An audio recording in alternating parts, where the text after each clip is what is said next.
Now, how to do it. Interesting. About how to do it, approximately 250 pages in my book. You can read it. But okay, I'll try that in short. The short figures, from this research, I saw that there are 5 main stages of startup development from marketing perspective. Yes, startup development stages are different. Different authors see them in different angles, but I see that there are five main stages from marketing perspective. I'm not talking about financial aspects, employee hiring, technical development, etc. That's other topic. That's not my competence. In each of the stage, I found 7 main tasks to be done.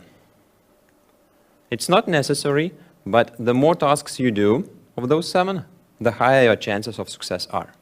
The less of the failures you will do. And totally, there are just 35 tasks to develop your startup from the initial idea, innovative, up to the scalable, global, and profitable business. Where's the catch?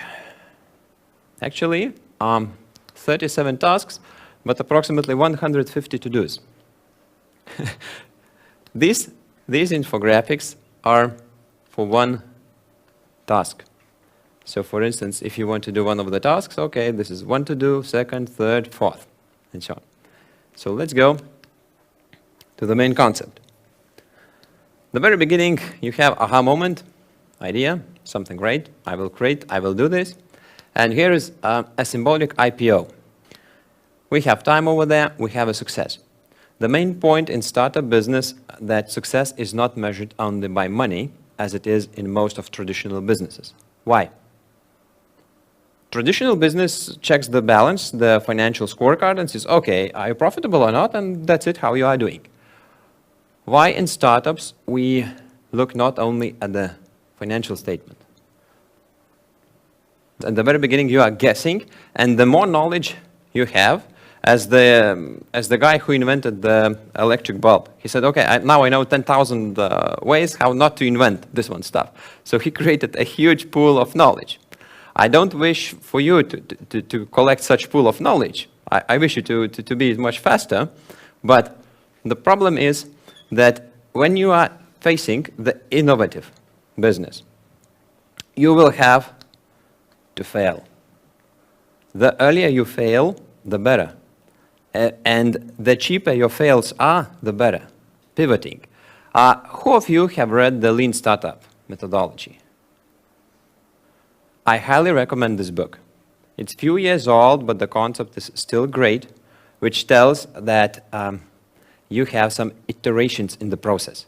When you raise the hypothesis that, okay, I think that my business will be built on this, this, and that, and you test that in the live world. So this symbolizes your iteration, that you find, yes, it's confirmed, we're going further. At this point, oh, sorry, with some kind of failure here, but we are continuing up, moving. These are 5 stages. The first one is feasibility study.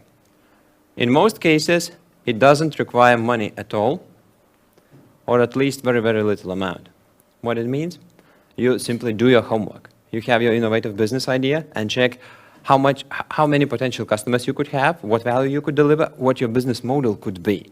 You are trying to find the data which would validate or reject your initial assumptions. Then you have prototyping, MVP, minimal viable project, or the validation of your hypothesis in real-life experiments. This stuff involves more money. Then, from marketing perspective, I see fundraising or funding.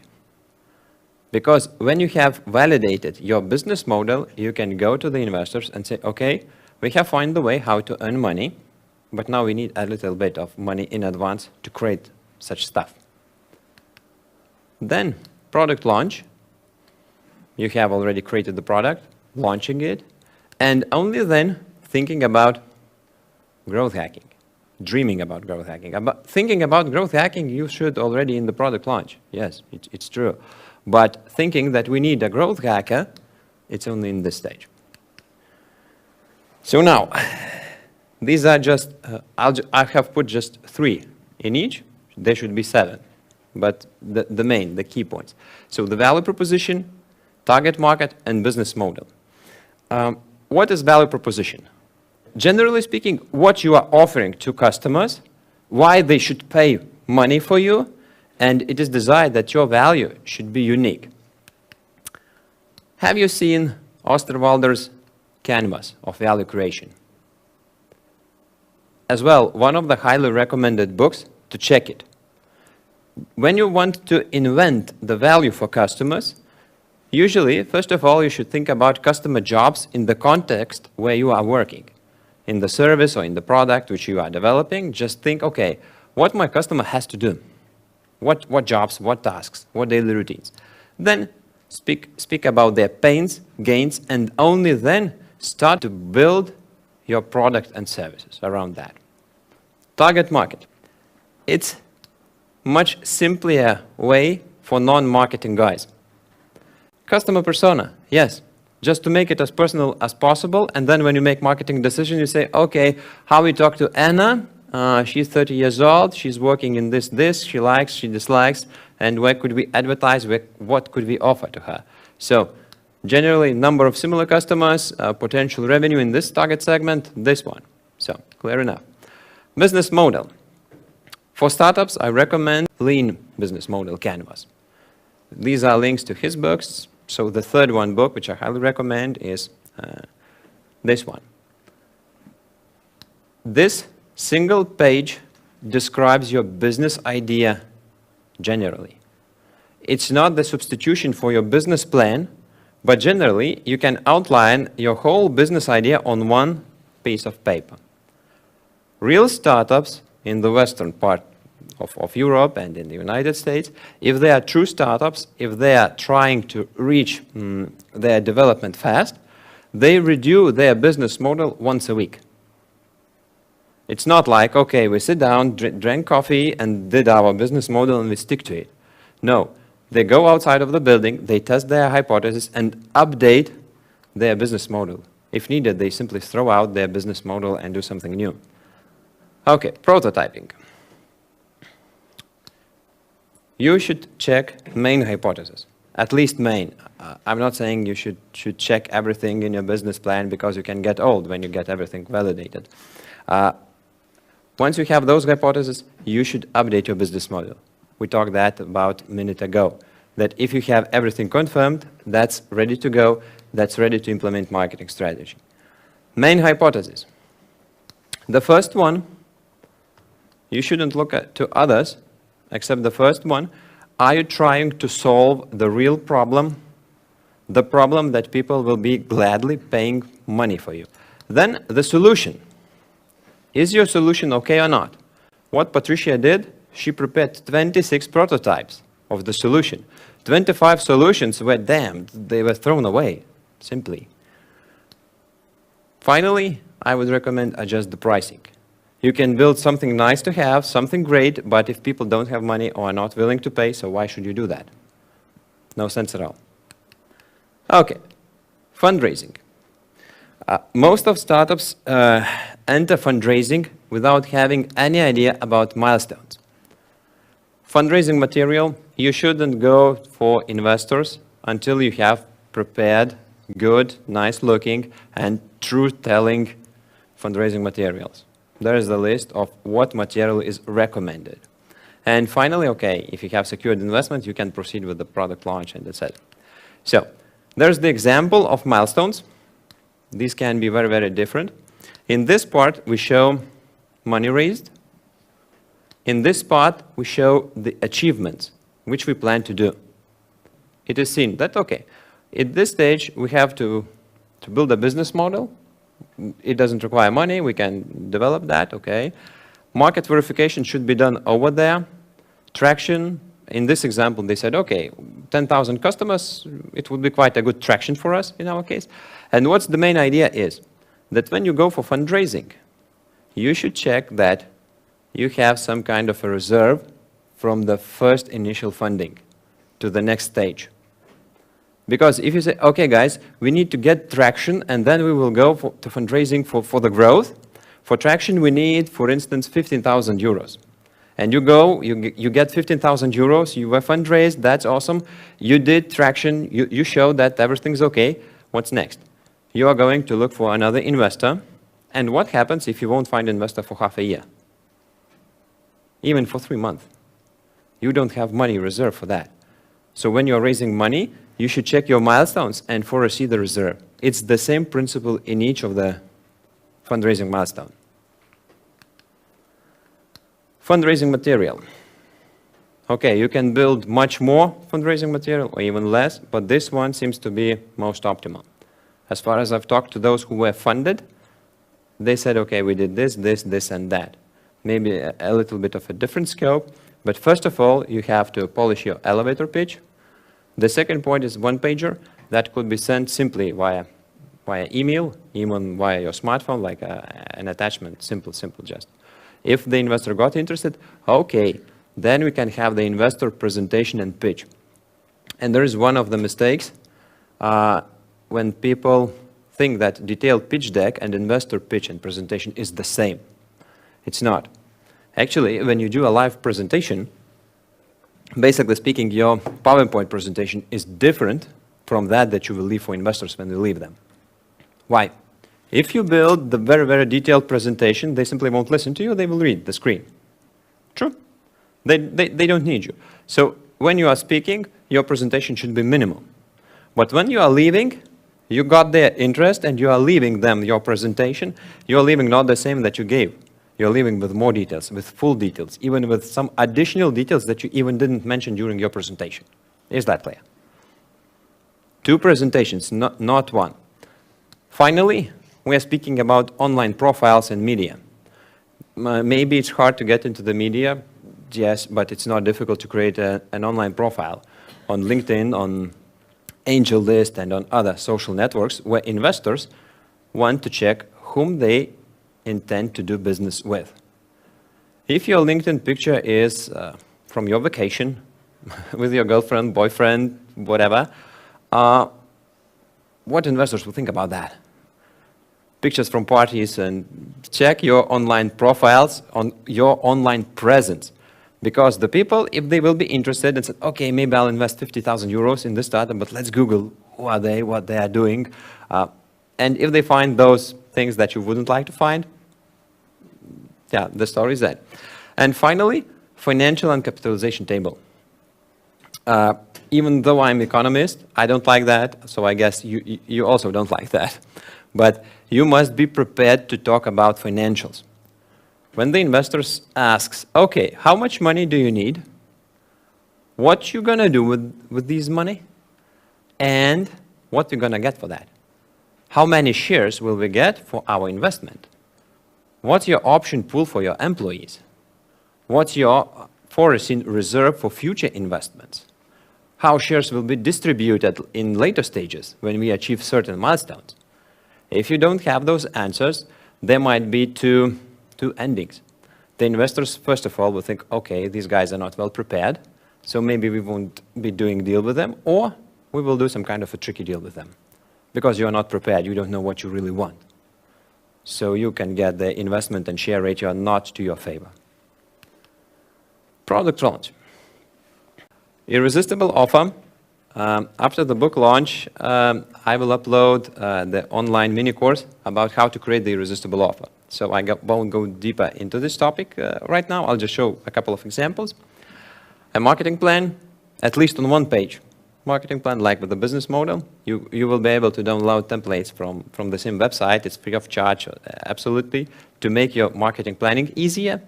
And finally, you have to execute, measure, and learn your marketing activities. Not only what is used in the very beginning to measure the progress of startup, but as well marketing activities. Which channels are working, which advertisings are working, which are not. So, there's the example of irresistible offer.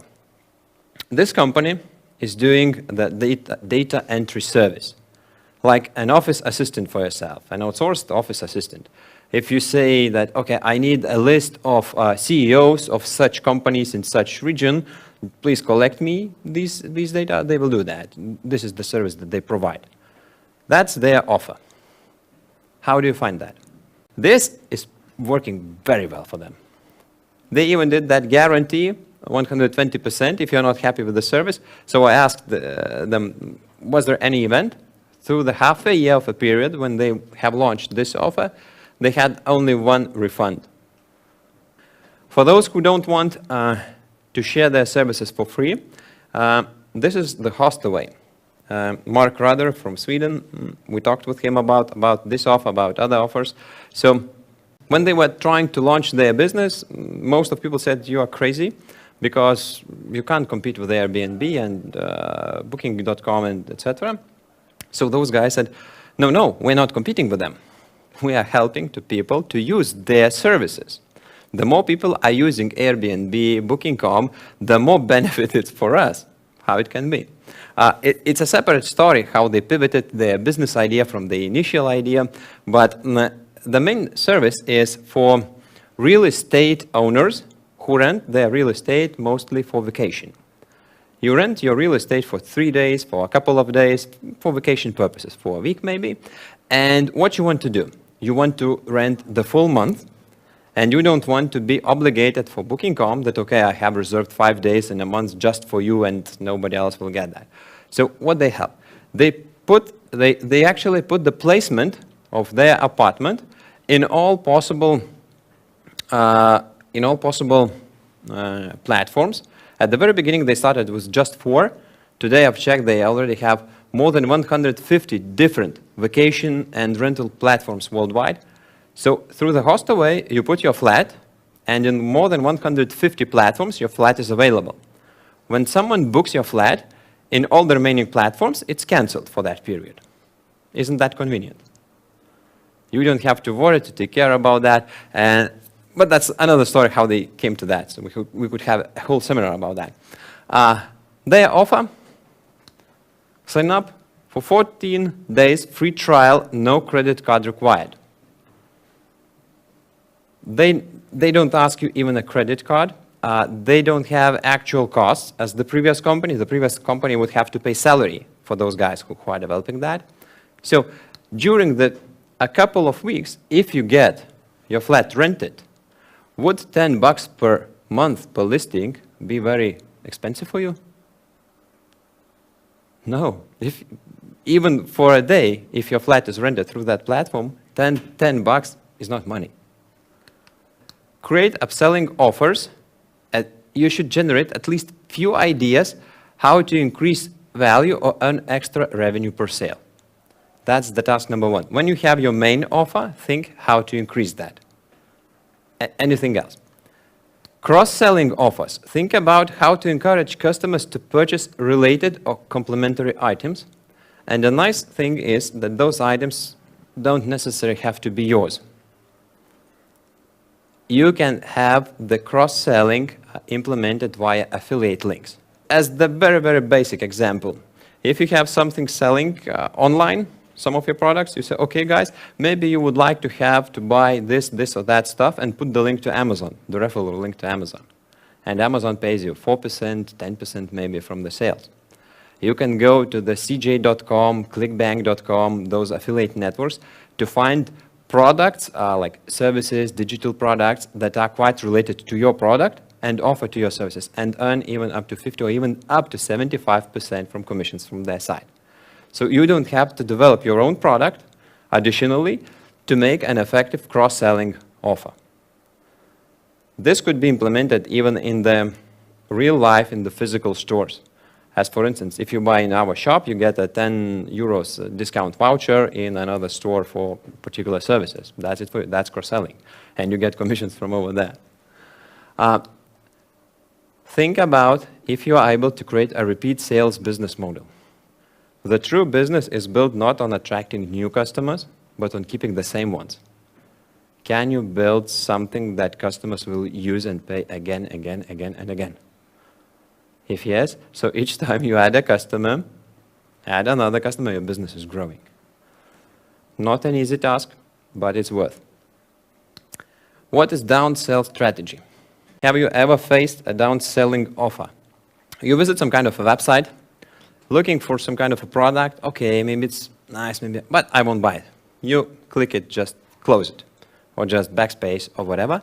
And ta-da, an offer just for you, minus 20%, minus 50%, just for you, just right now. Have you seen that? So the cheap and not very fancy offer is like if you offer the discount for the same product. But the true downsell strategy is, okay, you didn't want to buy our product at the price of 100 euros. Here is the product, a little bit smaller one, maybe a little bit simpler, but it costs only 49 euros. Would you like it? This is the downselling strategy. If something is too expensive for your potential customer, you offer a little bit cheaper possibility. But don't offer this possibility too early. Find partners for affiliate sales. Not long ago, we talked that you can put affiliate links in your websites and earn commission from affiliates. Think about the same, but from the different perspective. Can you find affiliates that would be willing to sell your product for commission? You don't have to spend money for advertising. You just pay a share of your revenue for those who sell your product. Does it sound fair? Would you like to have salespeople selling your products without asking a salary in advance? That's an affiliate. They will say, okay, give me 10%, give me 50%, give me 5%, and I will be selling your product. When I sell it, pay me. Fair for everyone. So first one point is to think about personally who is in your network who might be interested to do the sales for you. Maybe their business is quite related to yours, and they can introduce your product or service to their own clients. That means not much to them in the perspective of efforts, because they can call their own clients and say, okay, there's a great offer from our partner, would you like? There's a special offer for you, a discount or whatever, and they get commission from you. That's it. The other task, if you are sitting just in a small dark chamber and you don't have friends, you don't have network at all, you can go to the clickbank.com, cj.com and find affiliate partners online. Okay, anyone heard about marketing automation? Laying at the beach, doing nothing, and marketing is going on itself. Not exactly like that, but something can be automated in your marketing. And when you are thinking about growth hacking, most of the processes you won't be able to handle manually. It will be too difficult. So how to do the marketing automation, you think about that when you're launching your product. And finally, growth engines. Which one you should employ.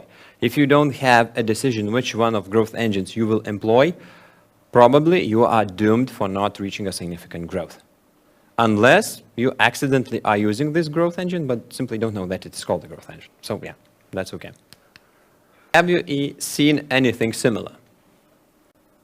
As for instance, okay, let's go step by step. Here's the landing page. For instance, the Hostaway offers 14 days free trial.